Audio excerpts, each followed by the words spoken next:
భయ్య Devara part 1 trailer అయితే వచ్చేసింది. నిజంగా గూస్ బంప్స్ అనే చెప్పాలి ఫస్ట్ థింగ్.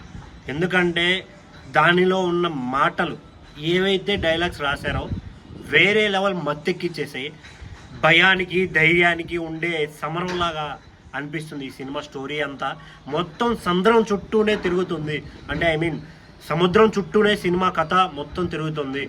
ఈ ఇంకోటి ట్విస్ట్ ఏంటంటే అసలు ఇందులో ఒక్క ఎన్టీఆర్నే తట్టుకోలేము మనం ఆ స్క్రీన్ పైన చూస్తుంటే. బట్ ఈ సినిమాలో డ్యూయల్ రోల్లో కనిపించబోతున్నాడు అనేది కన్ఫర్మ్ అయితే అయిపోయింది. తండ్రి కొడుకు పాత్రలో ఉన్నారు అనేది క్లియర్గా చూపించేశారు ట్రైలర్లో. దానికి తోడు కొన్ని మాస్ డైలాగ్స్ ఉన్నాయి ఎన్టీఆర్ గారివి, వేరే లెవెల్. మనిషికి బతికేంత ధైర్యం ఉండే చాలు, చంపేంత ధైర్యం కాదు. ఇలా కొన్ని డైలాగ్స్ వేరే లెవెల్ పిచ్చెక్కిచ్చేస్తాయి ఆడియన్స్కి.